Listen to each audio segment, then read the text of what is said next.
시작부터 고백할까요?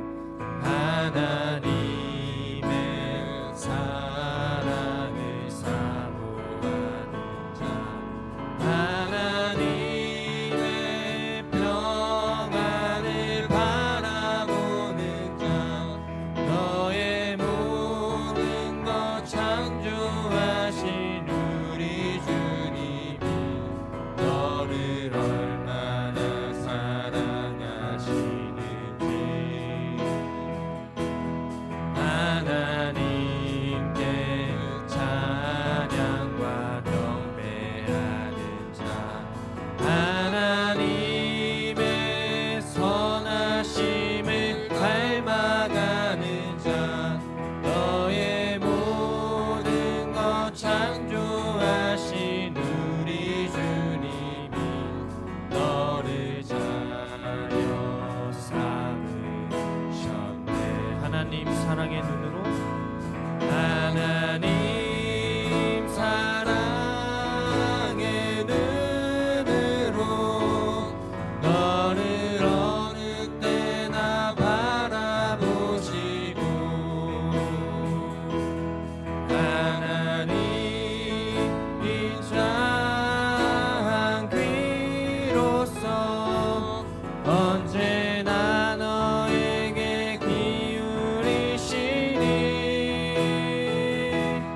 어두움에 밝은 빛을 비춰주시고 너의 작은 신음에도 응답하시니 너는 어느 곳에 있든지 주를 향하고 주만 바라볼지라. 하나님 사랑의 눈으로 하나님 사랑의 눈으로 너를 어느 때나 바라보시고 하나님 인자한 귀로서 언제나 너에게 기울이시니 어두움에 밝은 빛을 비춰주시고 너의 작은 신음에도 응답하시니 너는 어느 곳에 있든지 주를 향하고 주만 바라볼지라. 주만 바라볼지라. 주만 바라볼지라.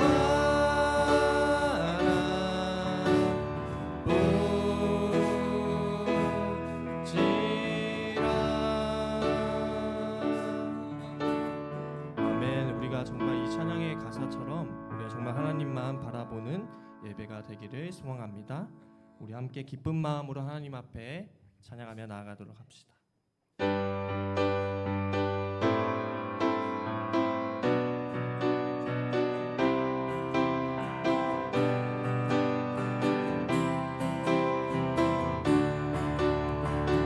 갈 길을 밝히 보이시니 갈 길을 밝히 보이시니 주 앞에 빨리 나갑시다. 우리를 찾는 구주 예수 곧 오라 하시네. 죄악 벗은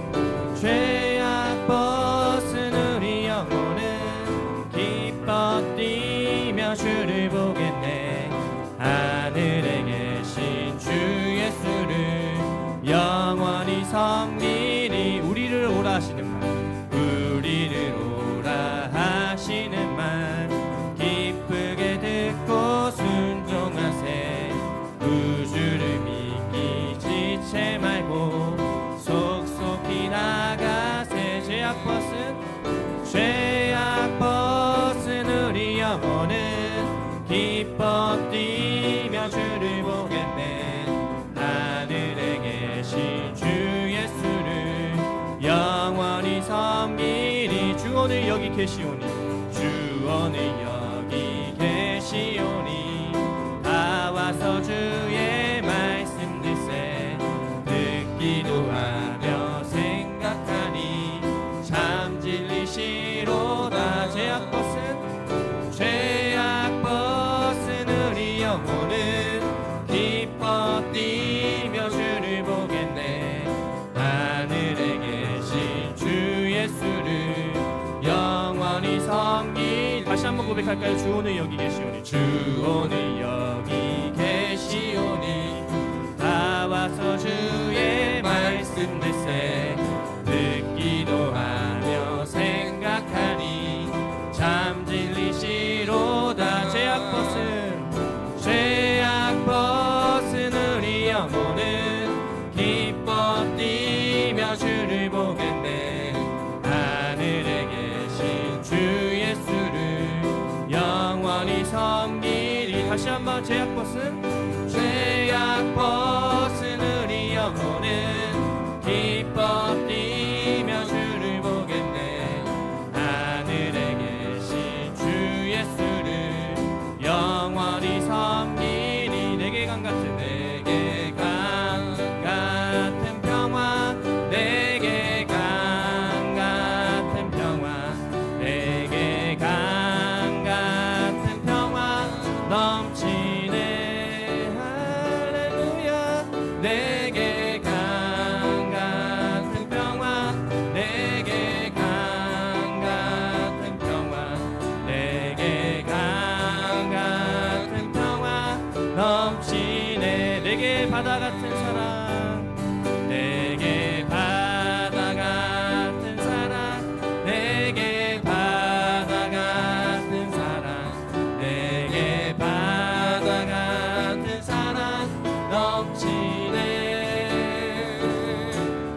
내게 바다 같은 사랑, 내게 바다 같은 사랑, 내게 바다 같은 사랑 넘치네. 내게 샘솟는 기쁨, 내게 샘솟는 기쁨, 내게 샘솟는 기쁨, 내게 샘솟는 기쁨 넘치네. 할렐루야. 내게 샘솟는 기쁨, 내게 샘솟는 기쁨, 내게 샘솟는 기쁨 넘치네. 다시 한번 내게 샘솟는 기쁨, 내게 샘솟는 기쁨, 내게 샘솟는 기쁨, 내게 샘솟는 기쁨 넘치네.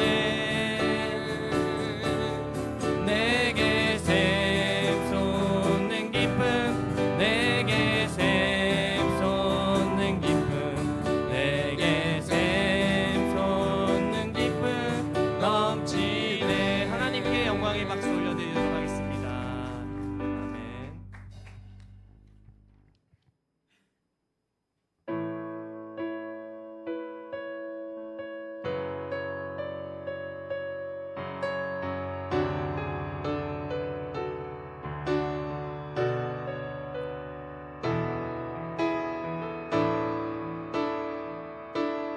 우리 보좌 앞에 모였네. 함께 주를 찬양하며 하나님의 사랑 그 아들 주셨네.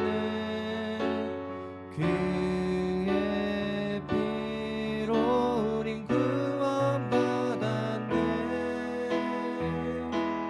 십자가에서 쏟으신 그 사랑 강같이 온 땅에 흘러 각 나라와 족속 백성 방언에서 구원받고 주 경배드리네. 처음부터 다시 고백합니다. 우리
목소리로만 고백할까요? 구원하심이 보좌에 앉으신 우리 하나님과 어린 양께 있도다. 구원하심이 보좌에 앉으신 우리 하나님과 어린 양께 있도다. 이 시간 함께 두 눈 감고 함께 하나님 앞에 기도하며 나아갑시다. 오늘 오후에 우리들에게 주신 하나님의 말씀 보도록 하겠습니다. 요한일서 2장 1절에서 6절 말씀까지입니다. 나의 자녀들아, 내가 이것을 너희에게 씀은 너희로 죄를 범하지 않게 하려 함이라. 만일 누가 죄를 범하여도 아버지 앞에서 우리에게 대언자가 있으니 곧 의로우신 예수 그리스도시라.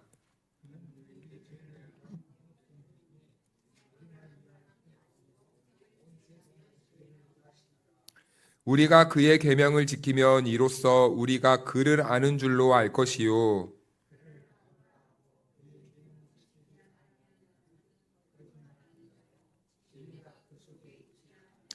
누구든지 그의 말씀을 지키는 자는 하나님의 사랑이 참으로 그 속에서 온전하게 되었나니 이로써 우리가 그의 안에 있는 줄을 아노라. 그의 안에 산다고 하는 자는 그가 행하시는 대로 자기도 행할지니라. 아멘. 할렐루야. 할렐루야. 하나님의 은혜와 평강이 우리 모두에게 함께하기를 주님의 이름으로 축원하고 축복합니다. 네, 오늘은 요한 1서 2장을 봅니다. 첫 절은 이렇게 시작하는데요. 나의 자녀들아 라고 시작합니다. 나의 자녀들아. 이 말은 테크니아라는 헬라어를 사용합니다. 테크니아, 어린아이 또는 청년 세대까지 이르러서 이 자녀들아 라는 이 테크니아 말을 씁니다. 그런데요, 이 단어는 독특하게 1세기 때는요, 스승과 제자의 사이에서도 이 테크니아라는 단어를 사용했어요. 테크니아라는 단어를 사용했습니다. 그런데 이 당시 스승과 제자의 관계는 어땠냐? 지금처럼 우리가 학교를 갈 때 등교를 하고 하교를 하고 등교하면 만나고 하교하면 헤어지는 그런 관계가 아니라 꼭 아버지와 아들 사이 같았습니다. 아버지와 아들 사이. 그래서요, 제자가 스승을 따라다닌다는 것은요, 어떤 의미가 있었냐면 함께 사는 것을 의미했습니다. 그래서 제자는요, 스승의 집에 함께 머물러요. 그리고 같이 먹고 같이 생활하고 같이 자면서 그렇게 스승의 모든 것을 배웁니다. 그래서 이 스승과 제자는 단순히 학문만을 주고받는 사이가 아니라 꼭 아들이 아버지에게 배우듯이 그의 전 생애를 배우는 거예요. 그래서 우리가 삶을 나누는 건 매우 중요한 일 같습니다. 왜냐하면요, 삶을 나누지 않고 그냥 단순히 지식만 배우다 보면요, 단순히 정보 전달에서 끝나거나 아니면 그 말에 상당수 오해하는 경우가 있습니다. 그래서 이 제자가 스승에게 배운다는 것은 삶을 배운다는 것인데, 그 삶을 배워야지만 그 스승이 어떤 맥락에서 그리고 어떠한 의도를 가지고 왜 이렇게 할 수밖에 없었는지 그 전체의 맥락을 이해할 수 있는 거예요. 아무튼 그 스승과 제자는 그런 아버지와 아들과 같은 존재였다고 합니다. 그런데 이것을 또 오해해서 오늘날에 가끔 이런 일이 일어나는데, 교회 목사를 아버지라고 부르는 그 이상한 사람들이 있더라고요. 목사는 여러분 뭡니까? 네, 목사는 목사예요. 절대 교회에서 아버지가 아닙니다. 저는 그래서 영의 아버지란 말도 잘 이렇게 좋아하진 않아요. 그냥 질서 차원에서 가끔 이렇게 쓰긴 하는데, 무슨 아버지입니까, 목사가? 아버지는 하나님이시죠. 목사는요, 주의 종이에요. 주의 종. 여러분들의 아버지가 아니에요. 만약에 제가 여러분들에게 제가 아버지라 부르십시오. 여러분들은 주의 종이고 저는 아버지께서 하나님이 세운 영의 아버지입니다. 그래가지고 저를 바라보게 한다면요, 여러분 그것은요, 발길을 끊어야 됩니다. 이상한 곳인 거예요. 이상한 곳. 절대 그래서는 안 돼요. 그래서 어떤 일이 한국 최근에 근현대사에 있었냐면은, 뭐 오래 가지도 않았습니다. 어떤 교회에서요, 그 어떤 목사님이 자기를 아버지라고 이렇게 부르라고 청년들에게 시켰다고 합니다. 그런데 거기까지는 그래, 그럴 수 있다고 봐요. 뭐 청년들의 뭐 아버지, 뭐 이런 별칭은 뭐 훌륭한 일을 하시는 분이라면 그럴 수 있다고 생각을 합니다. 거기까지는 괜찮은데 아무리 이해를 해도 근데 너무 나간 거예요. 그 청년들을 무릎 꿇히고 훈계를 하는 겁니다. 여기까지 그래, 그 도덕적으로나 이런 질서 차원에서나 훈계할 수 있다고 쳐요. 그런데요, 그 청년들을요 매질을 하기 시작한 거예요. 그런데 그 이야기가 교회 밖으로 흘러나간 겁니다. 그래서 이제 취재가 나온 거예요. 그래서 이제 그 목사님에게 그 기자가 왜 이렇게 행하셨습니까? 라고 하니까 이 목사님이요, 잘못했습니다 라고 하면은 그래도 좀 괜찮잖아요. 뭐라고 하는지 아십니까? 딱 더 당당하게, 아버지가 자녀를 훈계하는데 뭐가 문제입니까? 여러분, 문제 아닙니까? 문제입니까? 문제 아닙니까? 문제죠. 그럼 저 오늘부터 죄송합니다. 여러분들 빼고 매들고 교회에서 돌아다니면 됩니까? 절대 그러면 안 되죠. 바로 왜 매들고 너네들 교육한다고 좋게 말하는 것도 아니고 매들고 때리면은 영이 아버지인데 왜 안 됩니까? 근데 이 목사님이 잘못된 신학관을 가지고 있었던 거예요. 자기 성도들을 자기 것인 것만 착각한 겁니다. 자기 것인 것 마냥. 이건 대단히 심각한 겁니다. 여러분, 목사는 뭐라고요? 목사는 목사예요. 그 이상도 그 이하도 아닙니다. 절대 오해하면 안 됩니다. 절대 이상한 방향으로 목사에게 어떠한 옷을 입히면 안 돼요. 그래서 이런 거는 너무 위험한 건데, 그런데 우리는 때로는 너무나 쉽게 이러한 가르침에 마음이 쏙 빨려들 때가 있단 말이에요. 주로 막 목사님들 앞에서 뭐 신령한 행위들을 해보이는 것처럼 보일 때, 뭐 능력을 행한다는 것처럼 보일 때, 그때 이 한마디가요, 그 영혼에 쑥 들어가 버립니다. 그럼 그때부터는 완전 영혼이 이성이 마비돼 버리는 거예요. 또 어떤 청년은 되게 이 큰 교회 목사님이 사역하시는 곳이었는데, 어떤 이 청년이 그 목사님에게 와가지고, 목사님, 왜 우리는 전도할 때 사형리로 복음을 전해요? 그러는 거예요. 여러분, 사형리가 뭡니까? 간단하게 지나가는 사람들에게 복음의 알짜배기만 간단하게 탁 전하고 그들에게 복음을 전하는 목적으로 사형리를 전하는 거잖아요. 근데 그 청년이, 목사님, 왜 복음을 그렇게 가볍게 전하네요? 왜 복음을 그렇게 값싸게 전하네요? 물론 그의 의도도 알겠지만, 그런데 여러분, 이 청년이 이렇게 말하는 의도는 무엇입니까? 하나만 알고 다른 건 몰랐던 거예요. 자기가 가진 게 전부라고만 생각해 버린 거예요. 그러니까 자기가 가지고 있는 이 틀과 이 안경으로 누구까지 핀잔을 줘버린 겁니까? 목사님까지. 물론 목사가 잘못하면은 비판도 듣고 해야죠. 근데 이것은 철저하게 목사가 비판을 받아야 될 문제가 아니라 자기가 가진 편협한 이 이성의 한계 때문에 그런 일이 벌어졌다는 것이죠. 그래서 우리는 최대한 우리에게 있는 이 신앙의 지식을 바탕으로 신앙을 더 좁혀가야 됩니까? 아니면 더 넓혀가야 됩니까? 더 넓혀가야 돼요. 우리는 계속해서 자라가야 되는 겁니다. 우리는. 그런데 이러한 일들이 없었다라는 것이죠. 그래서 이어서 보면은 뭐라고 말씀하냐면, 내가 이것을 너희에게 씀은 너희로 죄를 범하지 않게 하려 함이라. 요한이 이 복음서를 쓴 이유가 분명히 정해졌네요. 그 이 요한일서를 쓴 기록한 목적은 무엇입니까? 죄를 범하지 않게 하려고. 여러분, 그렇다면요, 하나님이 어떠한 분이시라는 걸 우리는 알 수 있죠? 하나님은 죄를 좋아하십니까? 미워하십니까? 미워하시는 분이죠. 그러면 여러분, 이 말을 우리에게 대입시켜 보면은, 하나님은 죄를 미워하시는데 우리는 죄를 짓습니까? 안 짓습니까? 짓는다는 거예요. 때로는요, 여러분, 우리가 누군가를 사랑하면요, 우리가 그 사랑하는 사람의 그 좋아하는 것을 해주고 싶어 해요. 그쵸?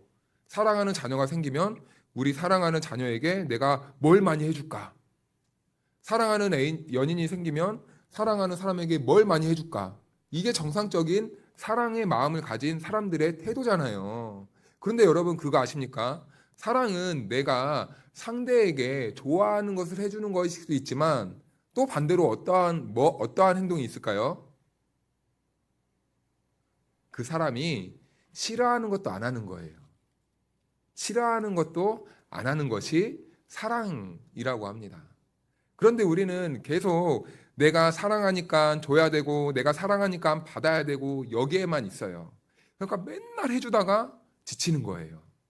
그런데 사랑의 또 반대는 내가 그 사람이 싫어하는 것을 하지 않는 것이라는 거예요. 자, 그러면 우리 하나님은요, 뭘 미워하신다고요? 죄를 미워하신다고요. 자, 그러면 하나님은 왜 우리가 죄를 짓는 걸 싫어하실까요? 왜 우리가 죄를 짓는 걸 싫어하시죠? 사랑하시니까. 사랑하시니까. 죄의 길에서 우리가 벗어나길 원하시는 분이 하나님이시니까.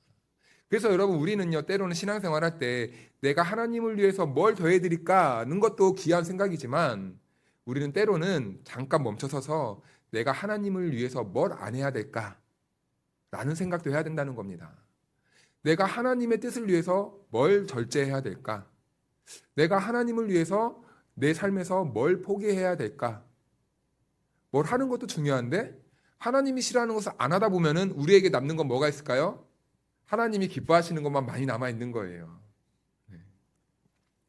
아무튼 우리는 그래서 영국 속담엔 이런 말이 있더라고요. 사랑을 하면요 천개의 눈이 생긴다라고 합니다. 사랑을 하면 천개의 눈이 생겨. 이건 무슨 말일까요? 그동안에는 나와 상관없을 때는요 그냥 이진경이었나 보다라고 이렇게 생각을 했는데 같이 결혼하고 살다 보니까 이제는요 눈이요 10개를 뛰어넘어서 1000개가 생기는 거예요. 그러면서요 구석구석 보이지 않던 것들이 막 보이기 시작하는 겁니다. 처음에 사랑할 때는 막 이렇게 마음이 설레기도 하고 그리고 그 사람이 웃는 모습만 봐도 막 설레고 막 그래요. 그런데요 상대가 이렇게 살다 보면요 이 1000개의 눈으로 상대방을 바라보기 때문에요 그가 또 나에게 무슨 일을 하고 그리고 무슨 잘못을 하고 그리고 또 이런 단점도 있고 이런 것들이 막 보이기 시작한다는 거예요. 그러다 보면 여러분 그런 모습을 보면 우리는 어떻게 됩니까? 실망해요. 때로는 실망해요. 그래서 우리는 사랑하는 사람이 생기면 내가 좋아하는 것도 막 해주는 것도 좋아하지만 우리가 싫어하는 것을 안 해주는 것도 지혜로운 사랑의 방법이다라는 것입니다. 우리 자녀들이 키우다 보면은 언제 부모와 사이가 많이 멀어집니까? 부모가 원하는 것을 막 떠먹여 주려고 할 때, 자녀들은 그걸 원하지 않지만 부모가 막 강요할 때, 그때 자녀들과 조금씩 균열이 생기기 시작합니다. 그래서 이것은 부모의 사랑의 마음으로 준다고는 하지만 결과적으로 봤을 때는 자녀와 단절되는 그런 모습일 수도 있다는 거죠. 그래서요, 우리는 상대방이 무엇을 싫어하는고 이것도 잘 생각해 봐야 됩니다. 내 아내가 야채를 싫어하는데 야채를 먹어야 건강해진다 라고만 한다면은 밥상에 같이 먹고 싶겠습니까? 싫어지는 거죠. 우리 남편이 한약을 싫어하는데 당신 이거 먹어야 살아. 이걸 먹으라고 막 떠밀어 주면요. 그 못 먹는 사람이 그거를 받을 때마다 마음이 어떻습니까? 힘들어지는 거예요. 아무리 좋은 거라도. 그러면요, 여러분, 그 약을 주는 사람을 보면은요, 같이 만나고 싶겠습니까? 안 만나고 싶어요. 도망가고 싶은 거예요. 그래서요, 우리가 사랑도 좋아하는 것을 주는 것도 좋은 거지만 싫어하는 것이 있다면 그것도 안 하는 것이 맞다라는 겁니다. 그래서 하나님이 가장 싫어하는 것은 이처럼 우리가 죄를 짓는 것을 싫어하시고 우리는 하나님의 마음이 이렇다면 우리는 오늘부터 하나님이 싫어하는 것을 안 해야 되겠다라고 생각한다면 우리는 오늘부터 뭘 안 해야 될까요? 뭘 안 해야 될까요? 우리 옆에 분들에게 이렇게 고백해 볼까요? 형제 자매님 죄를 짓지 맙시다.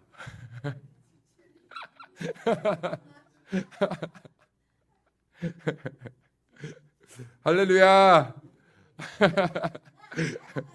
죄를 많이 짓는 사람이 목소리가 제일 큰 거 아닙니까? 장난입니다, 장난. 네, 우리는 하나님이 기뻐하시는 걸 해야죠, 그렇죠? 그런데요, 이런 말이 있네요. 만일 누가 죄를 범하여도 이런 말이 있습니다. 죄를 범하지 않는 것이 우리를 향한 하나님의 마음이에요. 그런데 여러분, 우리가 방금 죄를 짓지 맙시다라고 고백했는데요. 우린 교회를 나가면 또 뭐랄까요? 이상하죠. 분명히 결단을 했어요. 분명히 기도도 했어요. 이상해요, 근데. 참 알다가도 모르겠어요, 내 속을. 왜 내 속알딱지는 이 모양일까?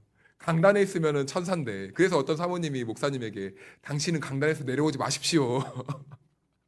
그랬대잖아요. 아이고, 강단에서는 천사인데, 사역지에서는 천사인데, 밖에서는 천사인데, 어떻게 집에만 가면 이렇게 악마 중에 악마가 없어? 어떻게 나도 모르는 나의 모습이 불쑥부터 막 튀어나오는 거예요. 연약하다는 거죠. 왜 그렇습니까? 우리가 세상 속에서 죄악 속에 머물러 있다 보니까 내가 원하지 않게 죄를 짓게 되는 상황이 생기는 겁니다. 그래서요, 우리는 죄를 짓고 싶지 않은데, 우리는 의인처럼 살고 싶은데, 우린 연약하니까 죄를 지을 수밖에 없다라는 거예요. 옆에 사람을 보면 사랑해야 되는데요, 우리 안에 있는 죄성이 자꾸 부추기는 거예요. 너 약 오르잖아. 저 사람 저거 지금 자랑하는 거 너 지금 배 아프잖아. 저 사람 나보다 조금 잘나는 것 같으니까 너 지금 이 심정이 지금 약 올라가지고 너 부러워 죽겠잖아. 이런 식으로 시기와 질투심을 계속 몰아넣으면서 그 공동체 안에서 서로 사랑해야 되는데 불구하고 계속해서 이 시기와 질투로 인하여서 그 공동체 안에서 계속 다툼이 일어나게 되고 죄를 짓게 되는 이런 아이러니한 모습이 벌어지게 된다는 것이죠. 그런데요, 여러분, 우리는 그래서 죄인은 아닌데요. 우리는 법적으로는 의인이라 칭함을 받았는데요. 그런데 이상하게 죄를 지을 수밖에 없는 연약함 속에 우리가 노출되어 있다라는 겁니다. 우리가 수영장을 갔어요. 수영장을 갔는데 우리가 수영장을 가로질러 가는데 나는 물 묻는 게 싫어가지고 나는 물 안 묻히고 걸어갈 거야 해도 물을 안 묻을 수가 있습니까, 몸에? 아니죠. 물을 묻을 수밖에 없죠. 그런데 여러분, 이 세상이요, 꼭 그 물로 가득 찬 이 바다와 같다고 생각해 봅시다. 우리가 그 세상을 살아내야 되는데 아무리 내가 죄를 짓고 싶지 않고 내가 내가 용서받은 의인이라고 해도요, 우리는 지나가는 것만으로도 우리에게 먼지가 계속 묻는 거예요. 제가 예전에 한번 말씀드린 적이 있는 것 같은데, 과거에 일을 할 때 엄청 큰 이 배관 있죠, 막 가스 배관, 막 물배관 공장 같은데 보면 배관 막 크게 물수로 지나가잖아요. 그거를 공장에서 띄엄띄엄 부분 만들어다가 그걸 쭉 연결한 것이 그 모양인데, 그것을 이렇게 만들어요. 그러면 그 안에서 막 용접도 하고 막 용접한 것을 막 때리면서 그 용접 그 똥도 막 똥이라고 하거든요. 그걸 막 까내고 하는데, 제가요 처음에 일할 때요 그것을 몸에 안 묻히려고 막 조심조심했어요. 근데 나오면 어떻게 됩니까? 머리부터 발끝까지 쇳가루가 묻어 있는 거예요. 쇳가루가 묻어 있어요. 우리는 그런 상태에 노출돼 있다고요. 그런 상태에 노출돼 있어요. 죄를 아무리 짓고 싶지 않아도 우리는 자연적으로 세상을 살다 보면 세상의 문화와 세상의 생각과 세상 사람들로 인하여서 알게 모르는 죄, 그리고 내가 의도하진 않지만 그런 사람들과 휩쓸리다 보니까 남의 흉도 보게 되고 남을 원망하기도 하고 같이 비판에 동조하기도 하고 여러 가지 죄악들에 빠지게 된다는 소리입니다. 그런데요, 우리는 그렇게 실수하고 넘어진다는 거예요. 그런데요, 오늘 그런 상태에서 있는 우리들에게 오늘 주님은 복음과 같은 말을 해주는 거예요. 1절을 이어서 보면은 아버지 앞에서 우리에게 대언자가 있으니 곧 의로우신 예수 그리스도시라 라고 이렇게 말씀을 해주십니다. 대언자가 있다고 말씀해 주는 거예요. 이 말은 무슨 말이냐면, 우리는 원래 죄로 인해요 어디에 서야 되냐면 심판대 앞에 서야 돼요. 그런데 여러분, 우리가 법정 드라마 같은 데 보면요, 이 재판장에서 그 죄를 지은 사람이나 아니면은 그 피해를 입은 사람이나 그 옆에 항상 누가 있습니까? 그 사람의 말을 누가 대변해줘요? 변호사가 있잖아요. 변호사가 잘못했던 잘못하지 않았던 무조건 그 사람이 고용한 사람이면 그 편에 서서 변호를 해줘요. 그쵸? 그게 그 사람의 역할이에요. 그런데 여러분, 우리에게 그런 사람이 있다네요. 우리가 죄를 짓고 있는데 우린 의인이고 우린 십자가의 보혈의 공로로 구원받은 의인이 되었는데 어쩔 수 없이 세상에서 죄를 짓고 살 수밖에 없는 우리를 위해서 세상에 변호자가 있다라는 거예요. 변호자. 우리를 위해서 대신 변명해 줄 사람이 있다는 거예요. 하나님, 최창욱 저 목사가요. 원래는 그런 애가 아닙니다. 원래는 예수님을 믿어요. 원래는 나를 잘 믿는 사람입니다. 예수를 믿는 사람이에요. 그런데요, 세상에 집에 갔더니 그 아내가 쌍심지를 착 껴고 세상에 잡아먹으려고 달려드니까 어쩔 수 없었어요. 예를 들면 어쩔 수 없었어요. 그래서 안 하고 싶었는데 그 아내 원래 그 아담이 지은 죄 때문에 어쩔 수 없이 분노가 일어났어요. 본심이 아닙니다. 본심이 아니에요. 라고 하나님께 변호를 해준다는 겁니다.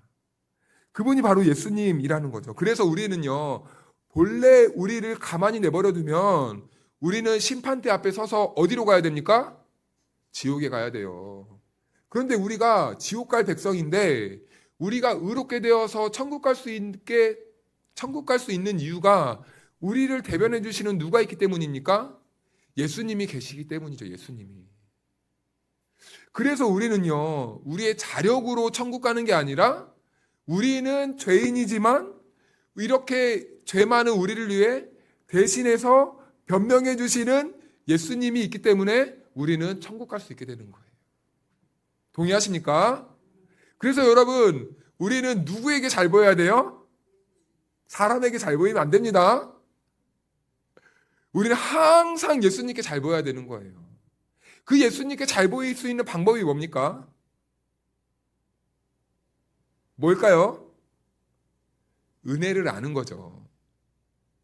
예수님이 날 위해 십자가에서 죽어주신 그 은혜를 항상 기억하면서 우리는 죄에 노출되어 살아가지만 예수님, 제가 죄에서 이길 수 있게 도와주세요. 제가 죄를 안 지을 수 있게 도와주세요. 하나님, 제가 오늘은 누구를 세상에 같이 작당 모의해서 누구를 그냥 밥 먹는 시간 내내 험담했어요. 하나님, 예수님, 제가 근데 연약했어요. 저를 도와주세요. 제가 다시는 이런 험담의 자리에 있지 않도록 저를 도와주세요. 라고 이렇게 간구하는 겁니다. 이게 우리가 예수님한테 잘 보일 수 있는 유일한 방법이에요. 십자가를 붙잡고 십자가의 은혜를 간구하는 것, 은혜를 사모하는 것, 이거 말고 없어요. 그런데 우리는 계속 뭘 하냐고 하냐면 내가 주님께 뭘 더 해드릴까? 내가 노동을 하면 좋아하실까? 내가 더 힘든 일을 하면 좋아하실까? 이런 일로만 우리가 생각할 때가 있는데 그게 아니라는 겁니다. 그게 아니라는 거예요.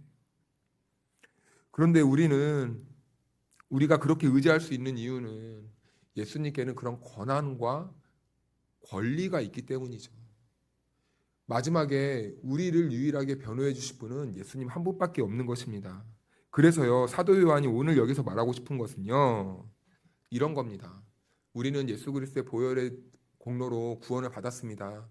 그런데 우리는 연약해서 살다 보면 죄를 지을 수밖에 없습니다. 여러분, 그런데요, 그 죄를 짓는 것을 당연하게 여기지 마십시오. 하나님은요, 누구보다 죄를 짓는 걸 싫어하십니다. 그런데 여러분, 또 죄를 짓는다고 해서 낙심하거나 좌절하지 마십시오. 왜인지 아십니까? 우리를 위해서 하나님 앞에 변호해 주실 분이 있다라는 겁니다. 그분이 바로 예수 그리스도시니 예수 그리스도를 바라보십시오. 예수님을 붙잡아야 됩니다. 라는 것을 요한이 성도들에게 말을 하고 말씀을 전해주고 있는 것이죠. 그래서 여러분, 우리는요, 우리의 정체성을 항상 분명하게 정립을 해야 되는데요. 오늘날 우리 성도들이요, 간과하는 게 하나 있어요. 내가 예수님을 믿었으면 더 이상 나는 죄인이 아니라고 생각해버려요. 여러분, 이거는요, 큰 오류입니다. 왜 우리가 죄인이 아닙니까? 죄인이지. 그런데요, 우리는요, 용서받은 죄인이라는 거예요. 용서받은 죄인. 용서는 받았으나 어쩔 수 없이 죄를 지을 수밖에 없고, 그래서 우리는 죄인이라서 그리스도의 은혜를 붙잡을 수밖에 없는 거예요. 그래서 우리는 구원을 완성해 가는 거지.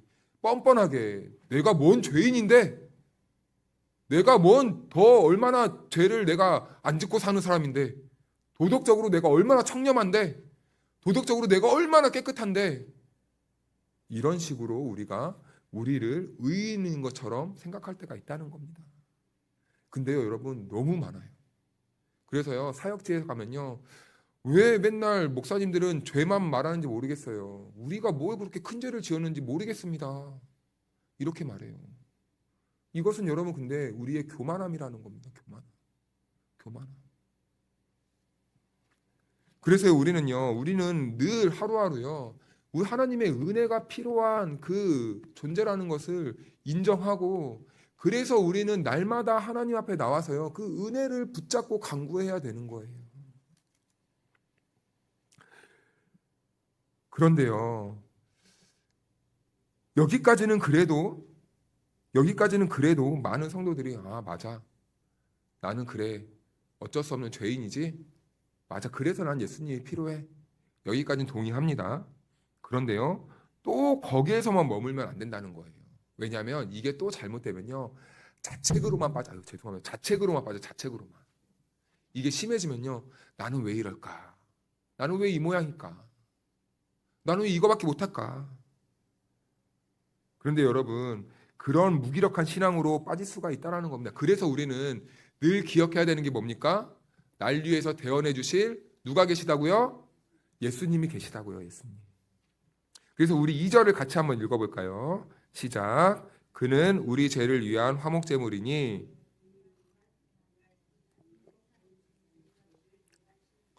아멘. 죄를 지은 사람이 있습니다. 그럼 무엇을 드려야 한다고 말씀합니까? 제물을 드려야 한다고 말을 해요. 죄를 용서받기 위해서는 구약시대에는 반드시 제물을 가지고 제사장에 가가지고 그 제물을 바친 후에 그 제물에 죄를 전가시켜서 그것을 하나님께 번제단에 드리고 죄를 용서받았잖아요. 이렇게 해서 하나님과의 관계가 회복되었습니다. 그런데 구약시대의 이 제사는 반복될 수밖에 없어요. 계속 반복해서 제물을 갖다 바쳐야 됩니다. 그 제물에 내 죄를 항상 이렇게 전가시키고 그 일을 매번 이렇게 노동처럼 반복해야 됐다는 거예요. 그런데 이것을 완전히 끊어주신 분이 있다는 거죠. 바로 예수님이라는 거예요. 자, 그래서 우리는 또 여기서 오해하는 분들이 있어요. 그러니까 우리 회개 안 해도 되잖아 라는 거예요. 아니요, 여러분. 구약의 제사가 끝났다는 거지.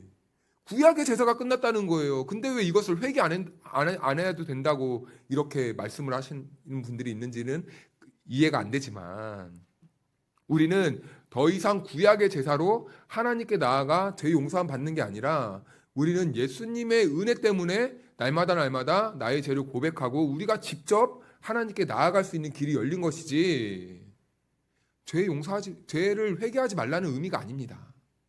무엇이 끊어진 거라고요? 번거로운 구약의 제사가 폐해진 거라고요.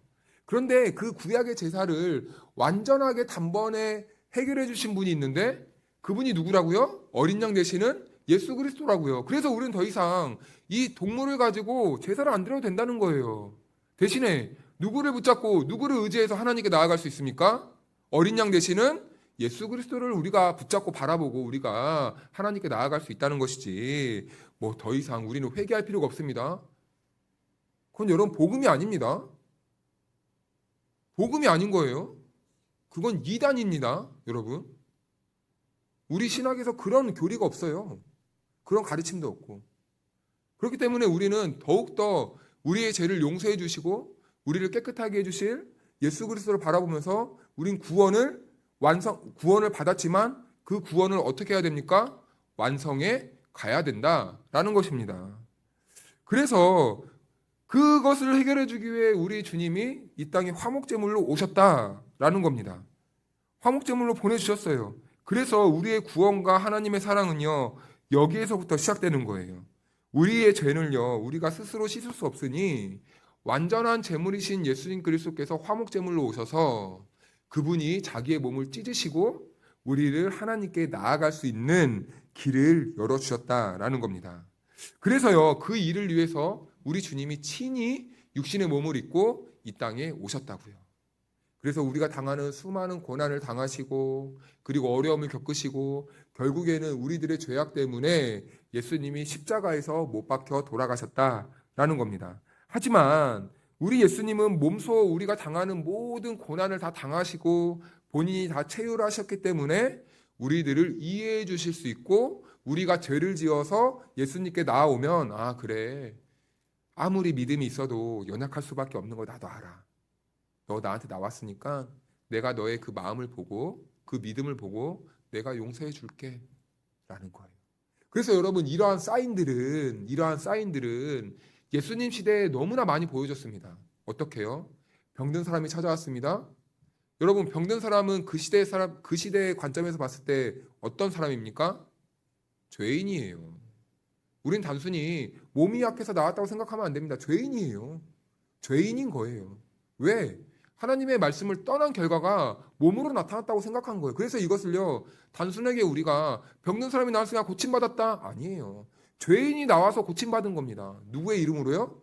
예수의 이름으로. 가난한 사람들이 나왔어요. 가난한 사람들은 어떤 사람이었습니까? 그 당시의 관점에서? 죄인이에요.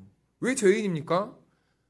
하나님의 말씀을 율법을 안 지키니까 하나님이 복을 안 주셨다는 이런 기복신앙으로 그들을 뭐라고 한 겁니다. 그러니까 예수님께 죄인이 나오니까 그 죄인이 어떻게 되었습니까? 구원을 얻었다라는 겁니다. 장애인이 나왔어요. 장애인은 그 당시에 어떤 사람입니까? 죄인이에요. 죄인. 그런데 그 장애인이 죄인이 나오자 고침을 받았어요. 과부는 여러분 어떤 사람들입니까? 죄인이에요. 힘없는, 죄송합니다. 노인, 힘없는 아이들, 그 당시의 관점에서는 어떠한 계층이었습니까? 쓸모없는 사람들이었어요. 쓸모없다는 것은 어떤 의미입니까? 한마디로 죄인이에요. 숨만 쉬어도 죄인인 거예요. 율법을 안 지키면 다 죄인인 거예요. 이상하죠? 그래서 우리 예수님이 오신 거예요. 그래서 우리 예수님이 우리의 이 죄를 해결해 주시기 위해서 온 거라고요. 누가 그 문제를 해결해 주셨습니까? 우리 예수님이 해결해 주신 거라고요. 그래서 우리는 누구만 바라봐야 돼요? 예수님만 바라보고 의지해야 되는 거예요. 우리의 죄를 용서해 주실 분은 예수님밖에 없다는 거죠. 우리를 돌아보게 하고 우리를 깨끗하게 하고 우리를 회복시키고 치유해 주실 수 있는 분은 예수 그리스도 한 분밖에 없다라는 겁니다. 그래서 여러분 우리는요 세상에 다른 것 의지하면 안 되는 거예요. 이 땅에서도 힘들게 살았는데 우리가 이 땅에서 열심히 정말 이 악물고 살아고 버틴 결과가 마지막에 우리가 가야 될 그 뜨겁고 괴로운 곳이라면 얼마나 허무하겠습니까? 그래서 우리는 한 걸음 한 걸음 살아갈 때마다 여러분 우리가 숨을 쉬듯이 하나님의 은혜인 그 예수 그리스도를 바라보고 예수 그리스도를 붙잡아야 된다는 겁니다. 그래야 우리가 사는 거예요. 그것이 바로 우리가 영혼으로 숨을 쉬는 행위입니다. 사랑하는 여러분, 우리는 또 이 험한 세상으로 나아갑니다. 죄를 안 짓고 싶어요. 저도 마찬가지예요. 저 오늘 저희 아내랑 아이들 데리고 부산을 가기로 했습니다. 그런데요, 운전대만 잡으면요 사람이요 변하더라고요. 지금부터 기도할 겁니다. 안전을 위해서도 기도하겠지만 제 앞길을 막는 수많은 장애물들 때문에 제가 입술로 또 생각으로 죄를 짓지 않도록. 그런데 이렇게 결단해도 여러분 안 되죠. 안 돼요. 그래서요 저는 오늘 또 이 자리에 내려가면서부터 저는 결단할 겁니다. 예수님 도와주십시오. 예수님 지켜주십시오. 예수님 제가 다른 때는 한 100번 욕을 했다면 오늘은 좀 10번만 지난번에는 이런 일에서도 제가 뭐라고 했는데 이번에는 이런 일 때문에 뭐라고 안 하게 해주십시오. 은혜를 간구할 겁니다. 저는 이게 제가 하나님 앞에서 살아가는 방식이에요. 여러분들도 근데 제가 저와 같이 살라고는 말씀을 못 드리겠지만 저의 모습도 한번 참고해 보셨으면 좋겠습니다. 여러분들이 살아가는 동안에 우리가 죄 앞에서 그리고 연약함을 인정하면서 예수님의 도움의 손길을 구하고 하나님의 은혜를 간구하면서 어떻게든 죄 안에서 죄를 짓지 않도록 몸부림치는 이 삶. 오늘 이 삶으로 인하여서 우리가 죄에서 어제보단 조금 더 멀어진 오늘, 또 오늘보단 조금 더 멀어진 내일, 그런 삶이 되어서서 우리 모두가 다 어디서 만날까요? 우리 옆에 분들과 이렇게 인사할까요? 천국에서 만납시다. 할렐루야. 그래서 우리는 천국의 공동체인 거예요. 우리 다솜교회가 천국 가는 그날까지 이 천국의 이 공동체의 끈을 놓지 않고 날마다 은혜 안에서 승리하며 살아가는 저와 여러분들의 삶이 되기를 주님의 이름으로 축원합니다. 우리 다 같이 찬양할까요? 지금은 우리 구주 예수 그리스도의 크신 은혜와 우리 하나님 아버지의 측량할 수 없는 사랑하심과 보혜사 성령님의 교통하심과 충만하심이, 하나님은 죄를 미워하시는 것을 듣고 이제는 죄를 짓지 않기로 결단하며 그럼에도 연약하여서 죄를 지을 수밖에 없기에 예수 그리스도를 붙잡기를 결단하고 또 결단하고 기도한 성도 한 사람 한 사람 위에 영원토록 함께하여 주시기를 간절히 축원하옵나이다. 아멘.